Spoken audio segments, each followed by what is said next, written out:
Cross multiplication method of solving linear equations in two variables।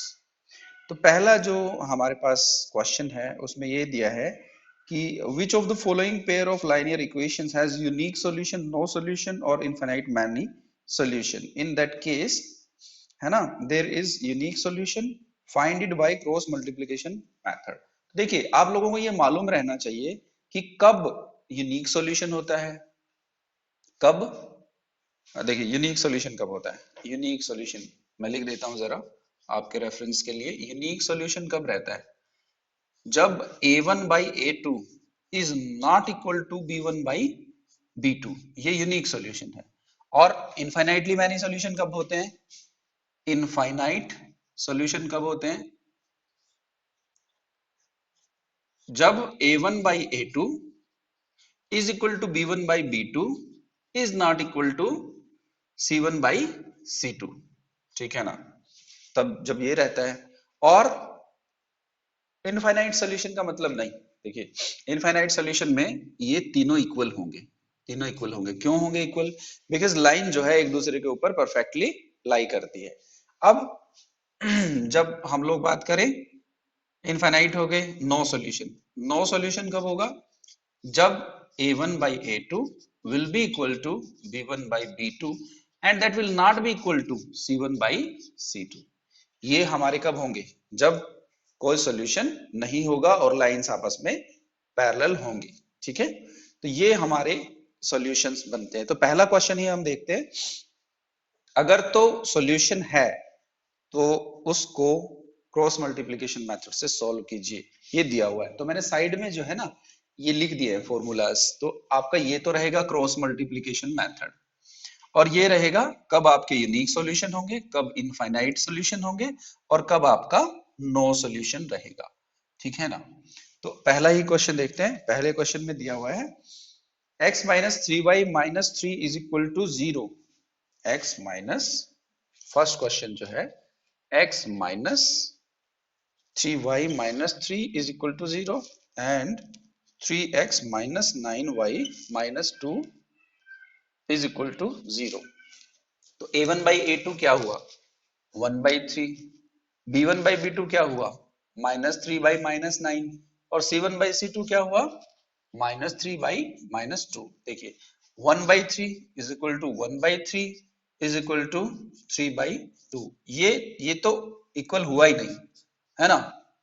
ये देखिए, तो कौन सी कंडीशन बन रही है? ये थर्ड वाली, when a1 by a2 is equal to b1 by b2 but it is not equal to c1 by c2, so it is having no solution। तो आप लोगों को ये जो एक्सरसाइज है इसमें ऑलमोस्ट पुराना जो हमने किया है वो सारा रिकवर हो रहा है, तो आप इस चीज का भी ध्यान रखिएगा। तो क्वेश्चन नंबर फर्स्ट का पार्ट 2 करते हैं। ये हम लोग करने जा रहे हैं, ये हम लोग कर रहे हैं यहाँ पे एक्सरसाइज 3.5 और ये था 1 का 1, और हम सेकंड की तरफ देख रहे हैं। तो सेकंड जो है हमारा, सेकंड में there is a given pair. कैसे है भाई? 2x plus y is equal to 5। 2x plus y is equal to 5। मैं इसको पहले ही माइनस 5 इज इक्वल टू 0 लिख रहा हूं क्योंकि हमें नॉर्मल फॉर्म में इस इक्वेशन को लिखना है। 3x minus 3x plus 2y is equal to 8। क्या ये सही है? ठीक है ना। 3x plus 2y minus 8 is equal to 0। 2x plus, ये हमारे पास इक्वेशंस हो गई। देखिए अब हम अगर कंपेयर करें कि कोई सॉल्यूशन है कि नहीं है, ठीक है, तो 2/3, 1/2, 5/8 तीनों ही अलग है। इसका मतलब क्या है? इसका यूनिक सॉल्यूशन होने वाला है, ठीक है ना। अब हम लोग इनको आराम से लिख लें। x और यहाँ पे b1 और c1 के कोऑर्डिनेट्स। तो b1 क्या है? 1, 2, और c1 c2 क्या है? -5 एंड -8। अब y divided by b, c and a में 2 एंड 3, देन b में 1 एंड 2, 1 एंड 2। अब क्रॉस मल्टीप्लाई करेंगे। एक बार ध्यान से आप ये देख लें कि आपने ये सही लिखे हुए हैं कि नहीं, क्योंकि पहले बी वाले, फिर सी वाले, फिर ए वाले और फिर बी वाले, इस तरह से हमें ये लिखने होंगे। तो बी वाले कौन से हैं, 1 2, ठीक है। सी वाले कौन से हैं, -5 -8। ए वाले हैं 2 3 और देन बी वाले हैं अगेन 1 2, ठीक है, बिल्कुल सही है। तो x divided by this one -8 minus symbol -10 is equal to y divided by, देखो वो फॉर्मूला हम फॉलो कर रहे हैं यहाँ पे जो हमने लिखा है, b1c2 b2c1। आप इसी तरह से इसको बना सकते हैं। तो अब हम x वाले हो गए हमारे, अब y वाले देखते हैं, ठीक है। y वाले में -5 एंड 3, तो -15 हो गया मल्टीप्लीकेशन, माइनस का सिंबल आ गया, -16 है ना, -16 8 -8 and 2 is equal to 1 divided by 2 2 जा 4 -3 1 जा 3, तो ये आ गया हमारा। तो it will B x divided by -8 + 10 is equal to y divided by -15 + 16 is equal to 1 divided by 1। x divided by -8 और ये हो गया प्लस, तो +10 और y डिवाइडेड बाई -15 + 16 एंड 1। सो आगे अगर हम करें x divided by 10 - 8 2 will be equal to y divided by 1 will be equal to 1 by 1। तो सिंपल हो गया हमारा सोल्यूशन, x will become 2, है ना, क्रॉस मल्टीप्लाई करो इसको और इसको ले लो ना, and y will become equal to 1। तो ये हमारा हो गया solution, x is equal to 2 and y is equal to 1। ये हमारा सेकंड पार्ट का सोल्यूशन हो गया। देखिए ये क्रॉस मल्टीप्लिकेशन करने का तरीका है। अब हम लोग जो है इसको क्रॉस मल्टीप्लिकेशन को ज्यादा नहीं करेंगे, सेकंड क्वेश्चन की तरफ आगे बढ़ेंगे, क्योंकि ये जो है होना ऐसे ही है। मैंने 2 क्वेश्चन इसके पहले पार्ट आपको करके दिखा दिए हैं। अगर आप इसका थर्ड पार्ट देखें, थर्ड पार्ट, तो थर्ड पार्ट में यहाँ पे a by b is equal to b by c is equal to sorry a1 by a2 will be equal to b1 by b2 will be equal to c1 by c2, third part जो है। और ये तीनों में जो है यहाँ पे इनफाइनाइट मैनी सॉल्यूशंस दे देगा। तो नेक्स्ट हम लोग करते हैं question number 2। For which value of a and b does the following pair of linear equation have an infinite number of solutions. देखिए इसका क्रॉस, इस क्वेश्चन का क्रॉस मल्टीप्लिकेशन से कुछ नहीं लेना देना। आप जरा इसको ध्यान से देखिएगा, क्वेश्चन नंबर सेकंड जो है इसका क्रॉस मल्टीप्लिकेशन से कुछ लेना देना ही नहीं है। हम लोग इसमें ये बताना है कि a और b की किन वैल्यूज के लिए इसमें इनफाइनाइट मैनी सॉल्यूशंस होंगे। तो a और b की कौन सी वैल्यूज हम लें जिसके लिए इनमें इनफाइनाइट मैनी सॉल्यूशंस हों। तो हम लोग लिख लेते हैं, कौन सा पार्ट इसमें से पहले करें। पार्ट क्या एक ही है ये, तो हाँ 2 पार्ट हैं। तो पहले जो है मैं फर्स्ट पार्ट ले लेता हूं और एक ही पार्ट हम यहाँ पे है ना करेंगे, एक ही पार्ट करेंगे, है ना। उससे आपको आइडिया भी हो जाएगा कि ये क्या है। 2x + 3y = 7, ये हमारा सेकंड क्वेश्चन है और उसका फर्स्ट पार्ट हम करने जा रहे हैं। और हमारा फर्स्ट पार्ट जो है that will be 2x + 3y = 7, ठीक है। एंड सेकंड जो है, अब इसको जो है ना स्टैंडर्ड फॉर्म में लिख रहा हूं, -7 = 0।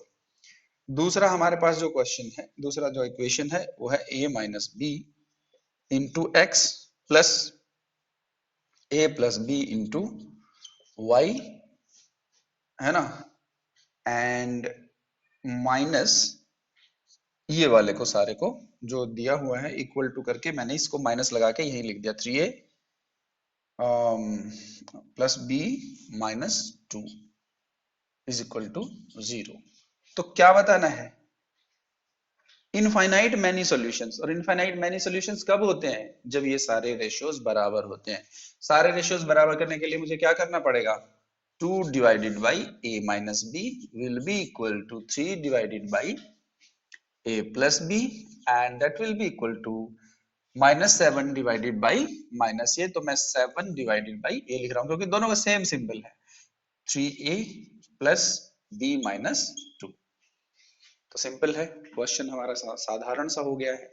कैसे आप जो है इससे इक्वेशंस बनाएं, इससे आप इक्वेशंस बनाएं कैसे, 2 divided by a minus b will be equal to this. तो हम लोग क्या करेंगे, इसको और इसको क्रॉस मल्टीप्लाई कर देंगे, ठीक है। तो करें 2 into 3a plus b minus 2 is equal to 7 into a minus b, और इससे क्या आएगा, ये आ जाएगा 6a plus 2b minus 4 is equal to 7a minus 7b, और इधर आ जाएगा ये 7a, a वाले राइट साइड में ले लेते हैं, b वाले लेफ्ट साइड में ले लेते हैं। तो 2b plus 7b minus 4 is equal to 7a minus 6a, ठीक है ना। तो ये हो गया 9b, और 9b minus 4 is equal to ये a, है ना।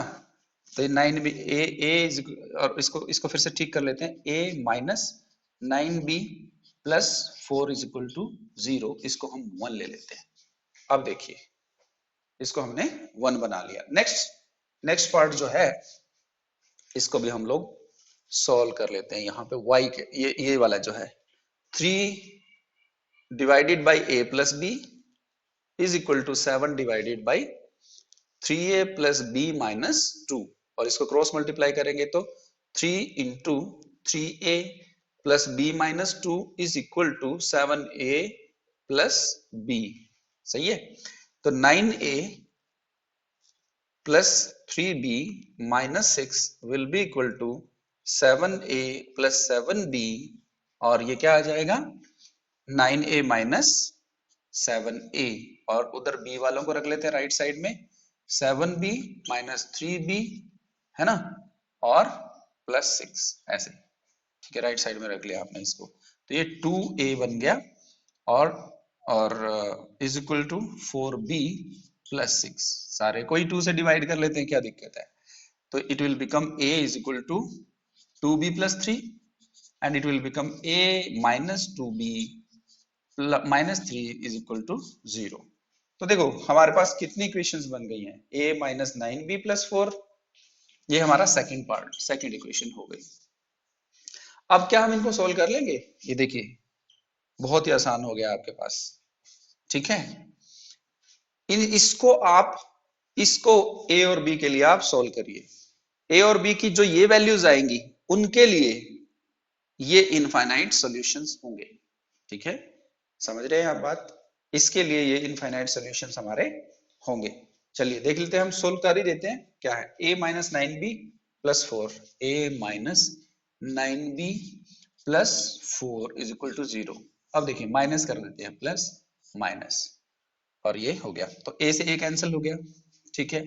तो ये 7b आ गया, माइनस 7 आ गया, is equal to 0, so b will become 1, b is becoming 1, देखो आप यहाँ पे देख सकते हैं इसको, ठीक है। और इतने से पार्ट में हम इसको सॉल्व कर लेते हैं। अगर b 1 हो गया है तो इसमें रख लेते हैं इसको, a is equal to 2 into 1 plus 3 and a will become 2 plus 3, it will be 5। तो a is 5 and b is 1, तो a और b की इन वैल्यूज के लिए this equations will have infinitely many solutions, क्योंकि infinitely many solutions के लिए coefficients of x, उनकी रेशियो y के कोफिशिएंट्स की रेशियो और c के कोफिशिएंट्स की रेशियो बराबर होनी चाहिए थी, और इस चीज को हमने सॉल्व कर लिया। Is it okay, is it okay, yes, आप जो है कर लेंगे इस क्वेश्चन को। हम लोग प्रोसीड करते हैं, आप pause the video to note it down, आप अच्छे से इसको नोट करें, because mathematics is when you do it 300% you will gain 100%।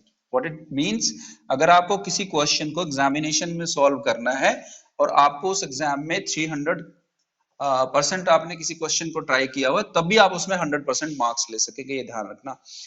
आपकी प्रैक्टिस 3 गुना होनी चाहिए अगर आपको नंबर पूरे लेने हैं, ठीक है। तो लिखने से एक बार करके, 2 बार करके, 3 बार उसको करो, मेथड की प्रैक्टिस ज्यादा करो बजाय।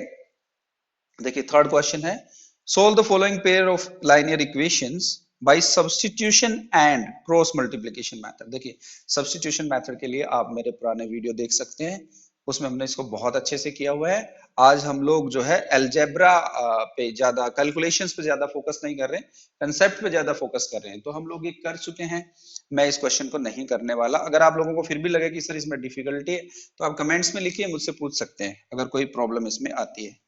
देखिए अब फोर्थ क्वेश्चन की तरफ हम लोग बढ़ रहे हैं। Form the pair of linear equations in the given in the following problems and find their solution if they exist by any algebraic method। देखो अब वो आ गया है कि किसी भी algebraic method से आप इनको सॉल्व करो। तो पहला जो है, पहला क्वेश्चन है फोर्थ एक्सरसाइज 3.5 के फोर्थ का पार्ट 1। क्या दिया हुआ है? A part of monthly hostel charges is fixed and remaining depend on the number of day one has taken food in the mess.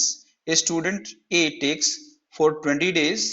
She has to pay 1000 rupees and B who takes food for 26 days and देखो 20 days के लिए 1000 rupees दिए हैं उसने और 26 days के लिए कितना दिया है? 1180 रुपीज। ठीक है ना, ये सब कुछ उसने दिया है। तो फिक्स चार्जेस कितने हैं और cost of food per day कितना है? बहुत ही आसान सा सवाल है, हम लोग ऐसे एक सवाल पहले कर चुके हैं कि टैक्सी जो है, टैक्सी का फेयर, दो क्वेश्चन कर चुके हैं एक्चुअली। एक टैक्सी का फेयर इतना है कि आप टैक्सी में बैठो और वो बैठते ही फिक्स हो जाता है, ठीक है ना, कि भाई इतने रुपए तो आपको देने ही पड़ेंगे, बाकी पर किलोमीटर है। एक लैंडिंग लाइब्रेरी का क्वेश्चन था कि आपको 3 दिन का इतना तो फिक्स देना ही पड़ेगा, बाकी आप पर डे दे सकते हैं। तो ये भी क्वेश्चन उसी सीक्वेंस में है, तो बहुत ही आसान है। Let fix charges is equal to x, मान लो एक्स रुपीज है, फिक्स चार्जेस ले लेते हैं, and food per day is equal to y rupees. तो सिंपल सी बात हो गई ना। आप देखो इसमें बहुत ही सिंपल सी बात हो गई है कि फिक्स तो उसने दे दिया, ये दे दिया भाई, बाकी 20 डेज के लिए वो रहा है, तो 20 डेज के हिसाब से उसने फूड का दे दिया, तो टोटल दिए 1000 रुपीज। अब फिक्स चार्जेस उसने दे दिए हैं बी ने 26y इज इक्वल टू, ये देखो ये बन गया, बहुत ही आसान सी चीज बन गई, ठीक है ना। तो ये हमारा क्वेश्चन फोर्थ है इसी सीक्वेंस में।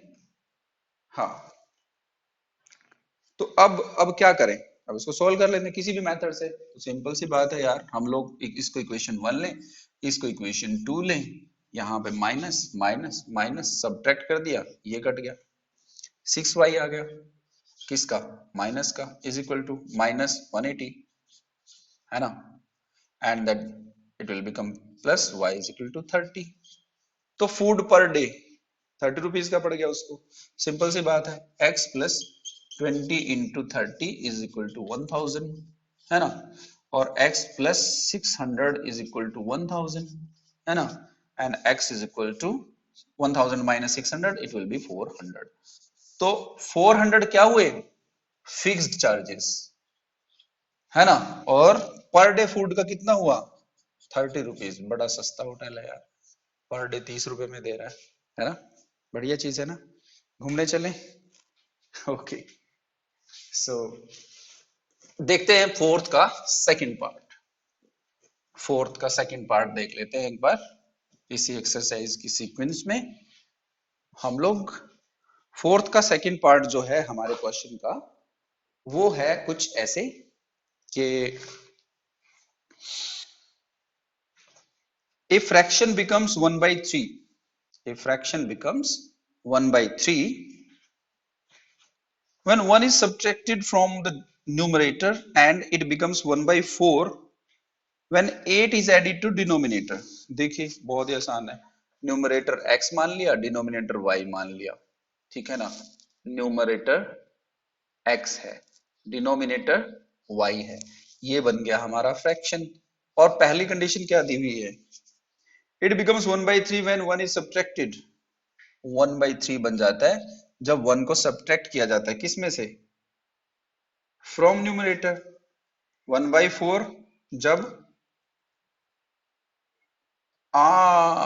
x divided by y plus 8 is equal to 1/4। देखिए बहुत ही सिंपल सी चीज बन गई। मुझे लगता है आप कर लेंगे, it is very simple. You know इससे क्या बनेगा, इससे इक्वेशन बन जाएगी कि 3x minus 3 is equal to y, और इससे बन जाएगी further 3x minus y minus 3 is equal to 0, या इक्वल टू भी 3 कह सकते हैं, कोई दिक्कत नहीं है। इससे क्या बनेगा 4x is equal to y plus 8, और उससे फर्दर क्या बनेगा 4x minus y is equal to 8। ये दो बन गई। दोनों को क्या करें, सब्ट्रैक्ट कर देते हैं। सब्ट्रैक्ट करेंगे तो y कैंसिल हो गया, 7y है ना, नहीं 7y नहीं माइनस x है ना, minus x is equal to minus 5, तो x विल बिकम 5। अब इसको इसी इक्वेशन में रख देते हैं, है ना, किस में, इस वाले पार्ट में रख देते हैं। ये 1 हो गया था, ये 2 हो गया था, सब्ट्रैक्ट कर दिया हमने, तो it will become 3 into 5 minus y is equal to 3, minus y is equal to 3 minus 15, it will become minus 12, तो y will be becoming 12। तो फ्रैक्शन क्या बना भाई, x by y क्या बना 5/12। एक घटा दो इसमें से 1/3 बन जाएगा, इसमें 8 जोड़ दो 20 हो जाएगा, 1/4 बन जाएगा, हमारा वेरीफाई भी हो गया। ये था फोर्थ का सेकंड पार्ट, फोर्थ का सेकंड पार्ट। तो आप देख रहे हैं कि सबसे जो इजी मेथड है करने का, उसने बोला है किसी भी मेथड से आप करो, तो सबसे जो इजी मेथड है, आप इसको वीडियो को पॉज कर लें एक बार नोट डाउन करने के लिए, एंड देन आप आगे बढ़े। सबसे इजी मेथड कौन सा है, एलिमिनेशन, है ना, एलिमिनेशन को ही हम जनरल प्रैक्टिस में लेते हैं। बाकी आपकी मर्जी है, ऐसा कुछ नहीं है कि भाई यही मेथड लेना है या यही नहीं लेना है। यश स्कोर्ड 40 मार्क्स इन टेस्ट, यश ने 40 मार्क्स लिए टेस्ट में, getting 3 marks for the right question, right answer, and losing 1 marks for each wrong answer, है ना। 3 नंबर सही के लिए और 1 नंबर गलत के लिए उसका कट गया, 3 नंबर सही और 1 नंबर गलत के लिए, है ना। ये +3 होते गए, ये 1 माइनस होता गया। Had 4 marks been avoided for each correct answer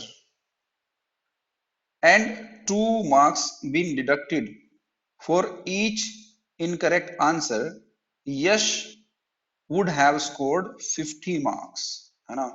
अगर तो 4 नंबर सही के लिए दिए जाते और 2 नंबर काट लिए जाते, तो यश का स्कोर होता कितना 50, और अब कितना है 40, ठीक है ना।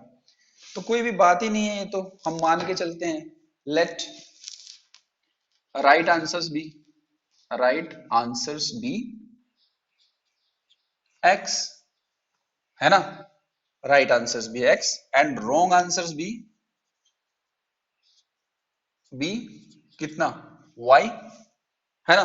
सही और गलत टोटल मिला के ही तो सब बात बनती है। तो सही के लिए एक मिल रहा है, एक के लिए पहली कंडीशन ये है कि एक सही आंसर के लिए उसे 3 नंबर मिल रहे हैं, तो टोटल सही आंसर्स के कितने मिले होंगे 3x।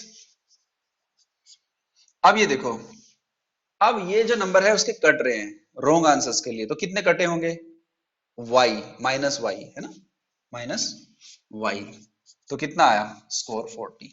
दूसरी कंडीशन भी ऐसे ही है, 4x minus 2y is equal to 50। देखो कितना आसान हो गया, सिंपली ऊपर वाली इक्वेशन को 2 से मल्टीप्लाई कर दो, इसमें से घटा दो, ये आ गया 1, ये आ गया 2, एलिमिनेशन मेथड है आगे, ठीक है। अब इसको 2 से मल्टीप्लाई किया तो कितना हुआ 6x minus 2y is equal to 80। घटाओ, ये प्लस ये माइनस, तो ये माइनस 2x, ये कट गया इज इक्वल टू माइनस 80 50 30, है ना। तो x will B 15, x will B 15, उसके राइट आंसर्स 15 है। अब इसी को इसमें रख दो, कितना बना 3 into 15 minus y is equal to 40. Mathematics is so very interesting. 45 minus y is equal to 40 and y minus y is equal to minus 5. y is equal to 5। तो है तो बंदा सही, 15 क्वेश्चन सॉरी 15 क्वेश्चन सही करके आया है और 5 क्वेश्चन रॉन्ग करके आया है। ओके स्टूडेंट्स, तो हमारे पास जो क्वेश्चन है वो फोर्थ ही पार्ट है, और उसमें हमें क्या बताया गया है कि दो कंडीशंस हैं कि एक तो कार ए है, एक कार बी है। पहली कंडीशन में दोनों कार सेम ही डायरेक्शन में चलती हैं, इसी डायरेक्शन में, मान लो राइट साइड में ही चल रही है। दूसरी जो कंडीशन है उसमें कार ए और कार बी दोनों ऑपोजिट डायरेक्शन में चलती हैं। जब सेम डायरेक्शन में चलती हैं तो वो 5 आवर्स के बाद मिलती है। कितने आवर्स के बाद मिलती हैं? 5 आवर्स के बाद मिलती हैं। और जब ऑपोजिट डायरेक्शन में चलती हैं तो 1 आवर्स में मिलती है, 1 आवर में मिलती हैं। ठीक है, तो अब हम इस क्वेश्चन को कैसे करने वाले हैं। हमने ये कहा कि ये मान लिया हमने कि भाई ए की स्पीड x है और b की स्पीड y है, क्योंकि वो इसी डायरेक्शन में जा रही हैं और उनका डिफरेंस जो स्पीड्स हैं वो अलग अलग स्पीड्स हैं। ठीक है, तो मैं कहता हूं कि ये यहां से यहां चली गई और ये यहां से यहां चली गई और ये दोनों यहां मिली आके। ठीक है, ये दोनों कहीं पे मिलती हैं। तो इतना यहां से यहां चलने में ए ने कितना डिस्टेंस ट्रेवल किया। अब आप देखिए, distance is equal to speed into time, distance is equal to speed into time. तो distance travelled by car A in 5 hours, 5 घंटे में मिलती है ना, तो ए ने 5 घंटे में कितना डिस्टेंस कवर किया। तो 5 इंटू स्पीड क्या है, फर्स्ट की स्पीड हो गई 5x, ये डिस्टेंस हो गया। And distance travelled by b is equal to 5 hours लगे उसे भी, यहां से यहां जाने में 5 आवर्स ही लगे, और उसकी स्पीड कितनी है, y किलोमीटर पर आवर। तो डिस्टेंस ये वाला है ना, ये डिस्टेंस। अब ये मैं अगर मैं इस पॉइंट को कह रहा हूं सी, तो ए ने कितना डिस्टेंस असल में कवर किया है, ए ने कितना डिस्टेंस असल में कवर किया है यहां से लेके यहां तक का, है ना। तो मैं ये कह सकता हूं कि distance travelled by a minus distance travelled by b is equal to 100 kilometres, कह सकते हैं ना। Distance travelled by car a ने यहां से यहां तक ट्रेवल किया, minus distance travelled by car b, यहां से यहां तक ट्रेवल किया, ये यहां तक पहुंची थी, ये यहां तक पहुंची थी, तो मैंने क्या किया, इस पूरे में से ये घटा दिया तो 100 आ गया। ठीक है ना, 100 आ गया। तो according to question 5x minus 5y is equal to 100 and x minus y will become equal to 20। सारे को 5 से डिवाइड कर दिया, कोई इसमें हमने कुछ अलग से नहीं किया, इसको पुट इट एज 1। अब कंडीशन देखते हैं सेकंड कंडीशन में क्या है। सेकंड कंडीशन में ये बोला गया है कि they are running in the opposite direction.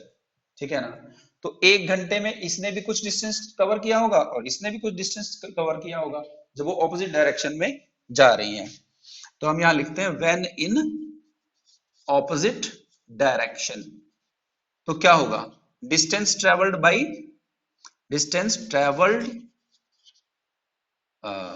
By a is equal to speed x है और टाइम 1 आवर ही लगा है, और डिस्टेंस ट्रेवल्ड बाई b क्या है, स्पीड y है और टाइम तो 1 आवर ही लगा है। तो ये डिस्टेंस इसने कवर किया, ये डिस्टेंस इसने कवर किया, यहां से ये चली, सपोज ये यहां मिलती है, ये यहां मिलती है। ठीक है ना, बाई चांस बाई लॉजिक तो यही मिलनी चाहिए क्योंकि ए की स्पीड ज्यादा है ना, इससे थोड़ा आगे मिलनी चाहिए यहाँ पे। तो दोनों का जो डिस्टेंस ट्रेवल्ड है वो क्या होगा, x plus y is equal to total कितना है, 100।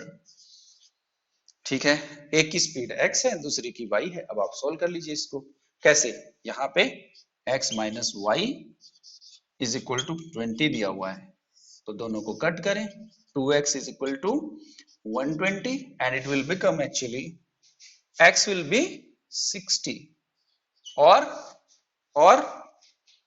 x अगर 60 है तो देखिए 60 में 60 minus something is equal to 20, so y will be 40, y will become 40। ये आप अपने हिसाब से कैलकुलेशन इसकी कर लीजिएगा। So this is the fourth part of fourth question. ठीक है, थोड़ा इंटरेस्टिंग है।